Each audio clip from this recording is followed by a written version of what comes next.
There are many alternate win conditions throughout Yu-Gi-Oh's history, from the iconic Exodia to the infuriating Final Countdown, but few of them have had multiple waves of support to try and make them more consistent. Despite Destiny Board receiving that support, the deck has remained completely unplayable since day one, and in fact has only been left further and further behind as time has gone on. Today we're going to see why, despite Konami's best efforts, Destiny Board has remained a failed win condition for so long. And starting with the star of the show, Destiny Board, which is a continuous trap with the effect, where during your opponent's end phase, you place a spirit message card from your hand or deck into the back row in the order of I-N-A and then finally L. If any of these cards leave the field at any point, you send all of them to the grave. But once all 5 of them are on the field, you win the game instantly. The spirit messages, for the record, are continuous spells that just have the effect, where they can only be placed on the field with the effective Destiny Board. This was the entire package for most of the card's lifespan, with support being released for the card only a decade after its initial release. Even in the earliest days of the game, Destiny Board was far too slow to outpace most strategies. Modest normal summons had enough attack to end the game in a few turns, especially if they were followed up with more support. You're never going to outpace your opponent in terms of winning the game, so your only option is to find ways to stall. The problem with that is that Destiny Board actively makes stalling the game more difficult. Back in the day, hiding behind cards like Gravity Bind and Vengeful Bog Spirit until you could draw a powerful spell or trap was surprisingly powerful, as there weren't too many ways to easily deal with spell and trap cards back then. On top of that, actually OTKing the opponent was usually out of the question, so you had several turns drawn to a card that could save you if you ever did find a way around your floodgates. However, Destiny Board stopped you from doing this by clogging your spell and trap card zones with completely useless junk. In order to actually finish your win condition with Destiny Board, you would need all 5 of your spell and trap card zones empty, meaning you couldn't even use a Gravity Bind and try to stop your opponent from attacking you. This means that the only way to protect yourself is by summoning monsters, and this really isn't going to do all that much. While you do have high defense monsters and flip monsters to help out, this doesn't really matter because your opponent can just play all those cards as well on top of actual spell and trap cards to do something. The end result will almost always be your opponent completely taking over the game as you fruitlessly normal set flip monsters that get destroyed by your opponent's back row and get chipped to death by their normal summons. The fact that Destiny Board takes away your back row and a strategy that would want to be back row based is already really bad. But the way the spirit messages were implemented made things even worse. The spirit messages, as stated earlier, do absolutely nothing while they're in your hand, and can't even be activated. This means that drawing into them is just a waste of a draw, immediately putting you behind your opponent. Destiny Board can use spirit messages from your hand, so drawing them won't ruin your game plan, but you still want to avoid drawing them if at all possible. This would lead you to play only 1 copy of each spirit message card to avoid drawing them as much as possible. But this created an entirely different problem. Since Destiny Board destroys all of your spirit messages if one of them or your Destiny Board leaves the field, and it can't activate spirit messages from the graveyard. If you lost one of your spirit messages, in most of these decks, your win condition was just permanently off the table. The only way to undo this would be to shuffle all of your spirit messages back into your deck with a card like the Transmigration Prophecy, which, as you can tell, wasn't really a very consistent option. In reality, you usually only had 1 chance to get your Destiny Board to stick, and that's a really big problem thanks to another crippling flaw of the Destiny Board. Any spell and trap card removal is completely devastating to Destiny Board, as this can take away several turns of work as well as possibly ruining your combo for the rest of the game. This is especially bad for Destiny Board because, no matter the time period, the way Destiny Board works has made it far easier to get rid of in every time period. Back in the day, everyone was playing some amount of spell and trap card removal, and getting your spells and traps to stick was often a game of baiting out these cards. Since Destiny Board prevents you from really playing any spell and trap cards, all of your opponent's spell and trap removal can be saved for the board specifically. This increases the likelihood of a Mystical Space Typhoon hitting you where it hurts the most, completely stopping your strategy in its tracks. More recently, things have gotten even worse, as most decks will have access to some form of generic removal in the extra deck that can stop you as well. Though honestly, considering how much more lethal decks have become over time, they'll probably just attack you for lethal before this ever becomes a problem for them. It's worth bringing up one last, very obvious problem with Destiny Board, and that's just how slow the effect is. Any card that takes multiple turns to have an effect on the game is immediately suspect in a game like Yu-Gi-Oh!, to the point where effects that would normally be incredibly broken, like Gold Sarcophagus, have generally been completely fine. Giving your opponent 4 entire uninterrupted turns to find one of many solutions to Destiny board makes it very unlikely that they'll somehow be caught out and lose to Destiny board. While it's not particularly a flashy weakness, it's a persistent problem for the strategy that needs to be emphasized when taking a look at its failure. Now that we know what the problem with Destiny board is, we can talk about the 4 cards made as support for the strategy, namely Dark Sanctuary, Dark Spirit's Mastery, Sentence of Doom, and debatably Dark Necrofear. The first of these cards released was Dark Sanctuary, a field spell with the effect where, when an opponent's monster attacks, you may flip a coin. If you win the flip, you negate the attack and inflict damage to your opponent equal to half of that monster's attack. Also, if a spirit message would be placed onto your field by the effect of Destiny board, you can just instead special summon it as a normal monster. And if you do, it is unaffected by your opponent's card effects, and they can't target it for attacks. But this doesn't prevent your opponent from attacking directly. Dark Sanctuary seeks to solve 3 of the big issues that the Destiny board strategy had. Namely, that the spirit messages would clog your back row, that it was difficult to keep yourself alive long enough for Destiny board to finish resolving, and the fact that removing your spirit messages was way too easy. In fact, fixing the first issue does a lot to fix the second problem as well, as you can finally play interaction and floodgates to try to protect yourself. On top of actually being able to use 2/3 of all the cards made for the game, it also has a really handy attack negation effect that is surprisingly more useful than it may seem. A 50% chance of negating any attack your opponent goes for can prevent a lot of damage over the course of a game, especially back when OTKs were less common, and throwing up a couple of defense position monsters could mean the difference between winning and losing. There's also the possibility that your opponent just gets very, very unlucky, and takes themselves out from Dark Sanctuary's burn damage, which isn't exactly reliable, but it is very funny when it happens. Finally, we have the extra protection the Dark Sanctuary gives the spirit tokens. And honestly, this mostly serves to make sure the solution to clogging up your back row doesn't become its own weakness. Any spell and trap removal can target and destroy Destiny board still, and you still lost all your spirit messages when that happens. Your back row being live means you can play cards to try and stop this, but this really just puts you on even footing to your opponent rather than putting you ahead.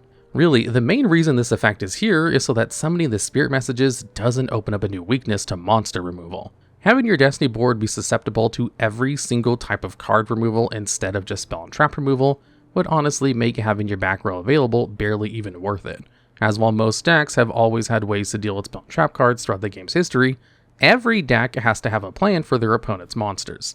Every game you come across, your opponent is going to have something they could have used to destroy your spirit messages in this state.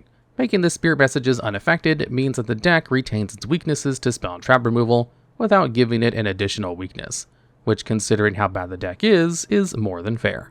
There's one other support card designed to directly address major issues with the strategy, that being Dark Spirit's Mastery. This is a normal spell with the effect where you can discard 1 card to add either a Destiny board or a level 8 Fiend monster from your deck to your hand. You can banish this card from your grave, except for the turn it was sent there, to put any number of odd Destiny board or Spirit Message cards from your hand or graveyard on the bottom of your deck, and then draw that many cards. And both of these are hard ones per turns. Mastery does 2 really big things for the deck. The first being giving it any degree of consistency whatsoever. Finding Destiny board is every bit as difficult as it was before now. There was no way to search it outside of cards like Gold Sarcophagus, and that's not really something you want to use since it will force you to stall for 2 more turns on top of the 4 you usually have to wait.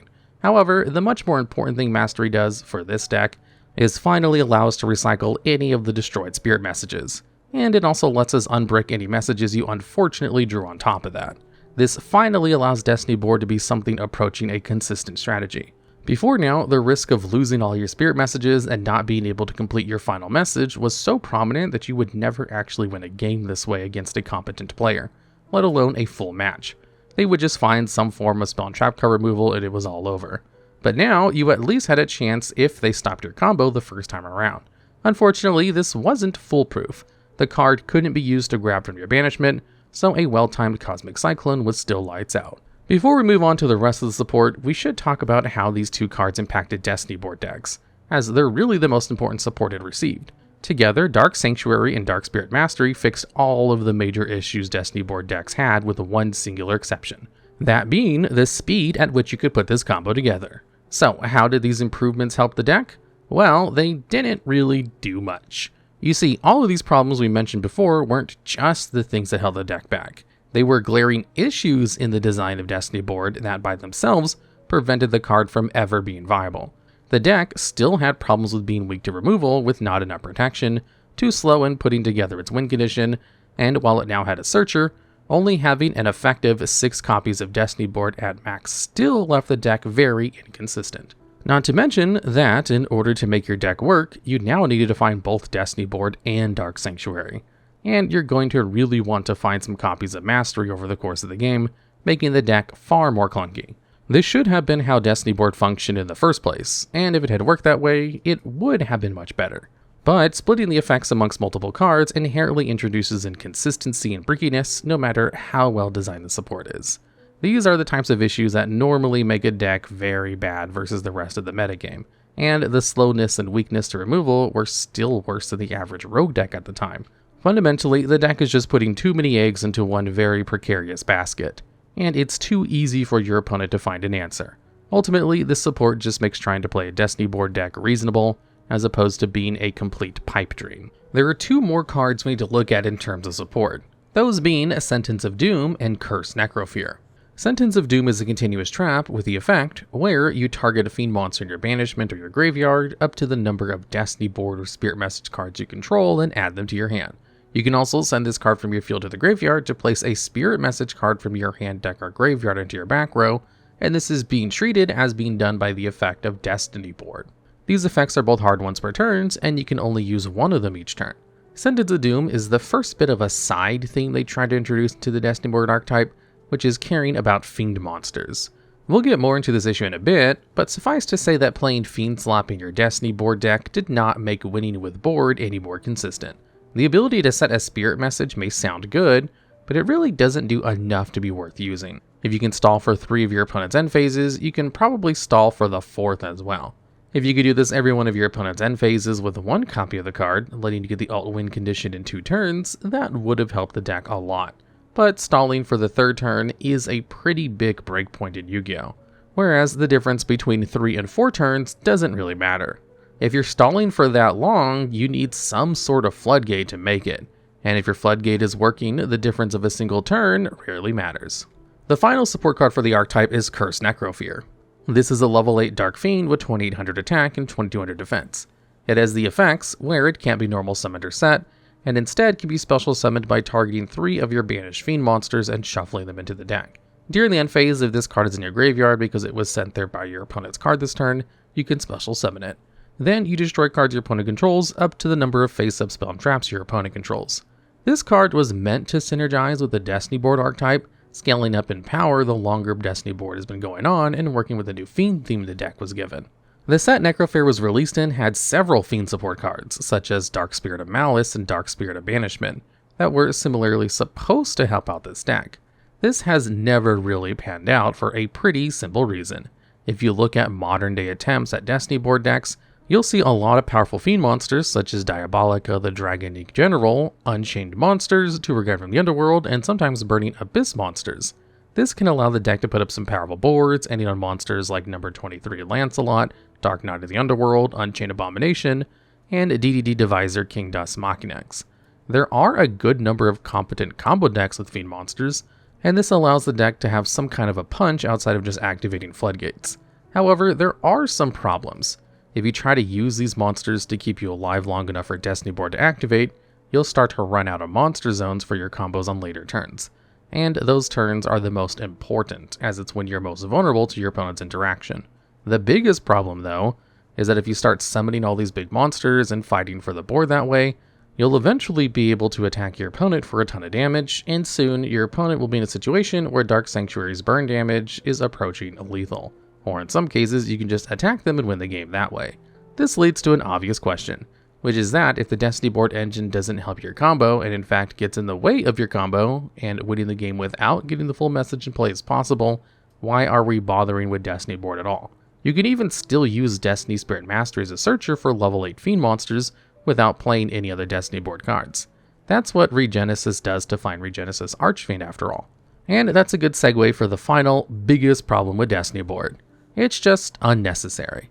Attacking your opponent with monsters is almost always an easier way to win the game than Destiny board is. And if you want to stall the game and win that way, you could just use Final Countdown to do that without putting bricks into your deck. Or you could just play some runic cards and wait for your opponent to deck out. There really isn't any situation where playing Final Countdown is anything approaching optimal. And even the decks that can best take advantage of it have several weaknesses that most other decks of its ilk don't. So that's the Destiny board archetype. Certainly one of the coolest decks Konami has ever put out. At least before they censored it from death to final. But that didn't help it put up any results. Initially, the deck was plagued with such serious design flaws that it basically couldn't do anything. It got in its own way by putting cards into the back row, where it would really want to play some spell and trap cards to try and keep itself alive. It was also extremely fragile, as a single interaction would mean the strategy falls apart. The cards Dark Sanctuary and Dark Spirit's Mastery fixed these problems, but they didn't fix the issue that the deck was just far too slow and clunky to compete with more competent decks. The card's other support pushed into a direction that it was actively ill-suited for, leaving them almost entirely superfluous to the overall strategy.